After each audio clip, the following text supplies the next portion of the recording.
So నేనేమంటానంటే ఇప్పటికి కూడా టీవీ చూస్తున్న జనం అంతా నాకు తెలిసి నాకు పిండ ప్రదానాలు కూడా చేస్తూ ఉండుంటారు. ఎందుకంటే ఎవరు యాక్సెప్ట్ చేయరు దీన్ని. మా డాడీ నాకు ఎప్పుడు అమావాస్య రోజు కాదమ్మా, నన్ను ఇష్టం వచ్చినట్టు బూతులు తిడతా ఉంటారు. ఇప్పుడు కూడా మీరు యూట్యూబ్ కామెంట్స్లోకి వెళ్తే నన్ను తిట్టని వాళ్ళు ఉండరు నాకు తెలిసినంత వరకు.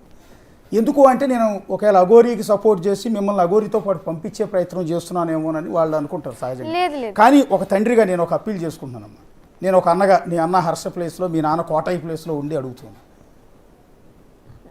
నేను ఇప్పటికీ కూడా నువ్వు రిక్వెస్ట్ చేస్తున్నామ్మా, నువ్వు అఘోరీ అమ్మతో వెళ్తే నీ లైఫ్ బాగుంటుందని నేనైతే అనుకోవట్లేదు.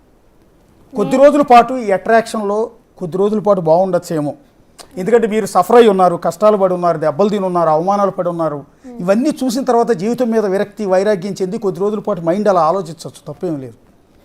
కొద్ది రోజులు అయిన తర్వాత కొద్ది రోజులు వదిలేసే వెళ్ళిపోవాలన్న ఉద్దేశంతో అయితే నేను పెళ్లి చేసుకోలేదు. తను ఇష్టపడి జీవితాంతం నా ప్రాణం ఉన్నంత వరకు, నా ఊపిరి ఉన్నంత వరకు తనతోనే కలిసి ఉండాలని చెప్పి అనుకుని పెళ్లి చేసుకున్నాను. ఇది నీ అమాయకత్వం ఏమనుకుంటున్నాను నేను అనేది ఏంటంటే నీ అమాయకత్వం అంటున్నాను. నువ్వు ఏమి తెలియని ఒక సగటు ఆడపిల్లవి. నేనేమో మధ్యతరగతి కుటుంబంలో పుట్టిన ఒక సగటు ఆడపిల్లవమ్మ. నేను అనేది ఏంటంటే నేను చెప్తున్నాను కదా, నేను స్వార్థంతోనే చెప్తున్నా, ఒక ఆడపిల్ల తండ్రిగా చెప్తున్నాను నేను.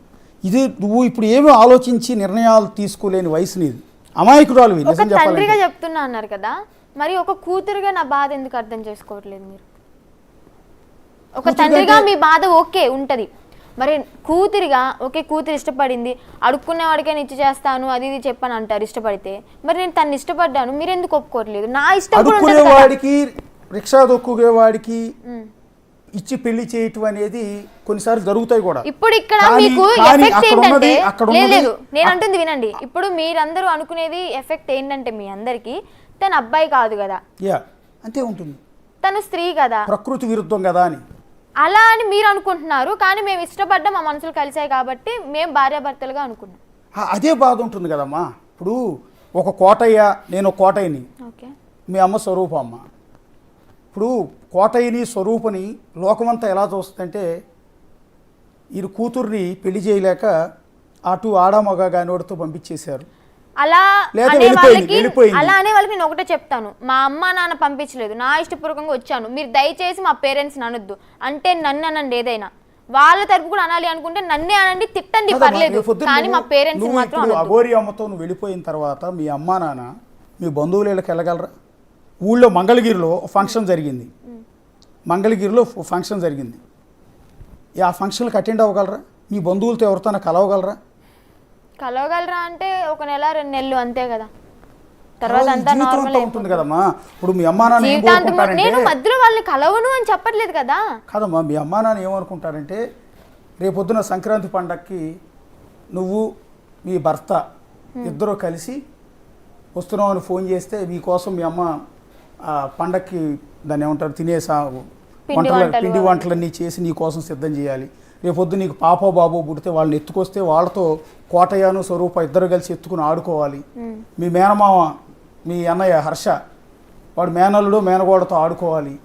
ఇది కళలు ఉంటాయమ్మా. సగటు కాదు, మనిషిగా పుట్టిన ఏ ఒక్కరైనా ఏ తల్లిదండ్రులు అని ఇదే కోరుకుంటారమ్మా. వాళ్ళు అనుకున్న కళలు అవి, నేను అనుకున్న కళలు ఇవి, అంతే. వాళ్ళ కళలకు విలువ నేను అనేది ఏంటంటే నీకు పుట్టి అంటే మరి నా ఇష్టానికి విలువలు ఇవ్వరా? ఇప్పుడు అనుకుంటూ ఉంటే మాట కోటయ్య స్వరూప లేకపోతే ఇవాళ వర్షిని ఉండేది కాదు. కానీ ఓకే కన్నారు, ఉండదు అని కాదు, కన్నారు, పెంచారు, మంచి బాగులు అన్నీ చూశారు. కానీ నా ఇష్టం అనేది ఒక ఏజ్లో నాకు ఇష్టం అనేది పెరుగుతుంది. నా మనస్ఫూర్తిగా నేను ఒకరిని ఇష్టపడి పెళ్లి చేసుకోవాలని చెప్పి నాకు ఉంటుంది. అలాగే నాకు అనిపించింది, తనే కరెక్ట్ అనుకున్నాను, అందుకే తన్నే పెళ్లి చేసుకున్నాను. తన తప్ప ఇంకెవరు వద్దు నాకు అంటున్నాను. జీవితంలో తను ఒక్కడు చాలు. ఒక సంవత్సరం తర్వాత మీ ఆలోచన మారచ్చు కదా? మారదని మీరు చెప్పలేరమ్మా. మారదు. నీకు ఎదురుగా ప్రత్యక్ష సాక్షి నేనున్నా. ఓకే, ఇదే మారితే మళ్ళీ ఇదే బిగ్ టీవీకి వచ్చి ఇంటర్వ్యూ ఇస్తాను, ఓకేనా? కాదమ్మా, నేను అనేది అట్లా కాదు. నేను గుర్తుపెట్టుకు, నేను ఇక్కడ బిగ్ టీవీ తరపున హోస్ట్గా నేను అడగట్లేదమ్మా. ఓకే చెప్పండి. నీ అన్నగానే అడుగుతున్నా, లేకపోతే నీ తండ్రిగా అడుగుతున్నా. నేను కూడా 23 ఏళ్ళు నా వయసు ఉన్నప్పుడు, 22, 23 ఏళ్ళప్పుడు నేను హైదరాబాద్ వచ్చా బతకడానికి. అక్కడ నుంచే మీ పక్కన గుడివాడ నాది, నీది మంగళగిరి, నాది గుడివాడ. అక్కడ నుంచి ఇక్కడికి వచ్చినప్పుడు నేను అనుకున్నాను, ఈ దరిద్రాలు, ఈ లోకాలు, ఈ పడుతున్న కష్టాలు, ఈ క్రైమ్ రిపోర్టర్గా ఫీల్డ్లోకి వెళ్ళి వాడి చావు, పెళ్ళాన్ని చంపేసిన మొగుడు, మూడుని చంపేసిన పెళ్ళం, ఇవన్నీ చూసి విడాకులు, కొట్టుకోటలు, ఈ దరిద్రం అంతా చూసి ఇవన్నీ వద్దు నాకు. బ్యాచులర్గా ఆ జన్మ బ్రహ్మచారిగా ఉండిపోదాం, అప్పుడు హ్యాపీగా ఉంటుంది కదా లైఫ్ అని అనుకున్నా. కానీ అవలే ఆ తర్వాత ఉండలే. నాకు కొన్ని ఫిజికల్ నీడ్స్ ఉంటాయి, నాకు కొన్ని ఇది ఉంటుంది, ప్రకృతి ధర్మం. సో నేను 28, 29 ఏళ్ళకి అప్పటికే లేట్ అయిపోయింది బాగా. పెళ్లి చేసుకున్నాను, 2 పిల్లల్ని కానీ ఇవాళ నాకు బంగారం లాంటి కొడుకు, కూతురు, నీలాంటి కూతురు. హ్యాపీగా ఉంది నా లైఫ్. నేను ఆ రోజు నీలాగే నా ఆలోచన అంతా అలాగే ఉండేది. ఎవడన్నా పెళ్లికి వెళ్తే వాడిని ఇట్లాగే కౌన్సిలింగ్ చేసేవాడిని, ఎందుకురా పెళ్లి చేసుకోవడం దరిద్రం అని, హ్యాపీగా ఉండొచ్చు కదా అని. అలా చెప్పిన వాడిని వాళ్ళ 2 పిల్లల్ని కన్నాను. నా లైఫ్ హ్యాపీగా ఉంది, బంగారం లాంటి భార్య, 2 పిల్లలు. నా లైఫ్ ఇప్పుడు నేను ఎప్పుడెప్పుడు ఇంటికి వెళ్తానా అని ఎదురు చూస్తాను. నేను నా భార్య పిల్లలతో ఎప్పుడు కాసేపు కూర్చుంటాను, షిఫ్ట్ అయిపోయి వెళ్ళిపోతానా అని ఎదురు చూస్తా. అది నా లైఫ్. అంటే నా ఆలోచన మారిపోయింది కదా. నేను నీకన్నా కాస్త మెచ్యూర్డ్ అని అనుకుంటున్నావు కదా, వయసులోను ఇంకో విధంగాను. అలాంటిది రేపు పొద్దున్న నీ ఆలోచన ఈ అఘోరీతో నీ కొద్ది రోజుల తర్వాత లైఫ్ బాగుండకపోవచ్చు, నీకు నచ్చకపోవచ్చు, ఏదో మిస్ అయ్యా నా లైఫ్లో అనిపించవచ్చు. ఏదేమైనా కానీ అడ్జస్ట్మెంట్ అయితే అవుతాం. కానీ మా మధ్య ఎన్ని గొడవలైనా ఎన్ని అపార్థాలు వచ్చినా తన్నైతే నేను విడిచిపెట్టడం అవ్వదు. ఇది నేను స్టాంప్ వేసి మరీ చెప్తాను. పిల్లలు అంటారా కంటేనే అమ్మని అన్నారు అని చెప్పిన ఒక సాంగ్ ఉంది కదా, అలాగే కంటేనే అమ్మని అన్నారు కదా, పెంచుకోవచ్చు. ఎంతోమంది అనాథాశ్రమాలు, ఎన్నో అనాథాశ్రమంలో చాలామంది పిల్లలు ఉన్నారు. అదే పిల్లల్ని మేము ఇద్దరిని తీసుకుని పెంచుకుంటాం, చాలు కదా మాకు. మా జీవితాంతం ఆ పిల్లలతో తను నేను చాలు హ్యాపీగా ఉంటాం. సరే, ఇప్పుడు కూడా నేనైతే యాక్సెప్ట్ చేయను. బట్ నీ లైఫ్, నీ ఇష్టం, నీ మీద మాకేమీ రైట్స్ ఉండవు కాబట్టి నీ నిర్ణయాన్ని మేము వ్యతిరేకించాము.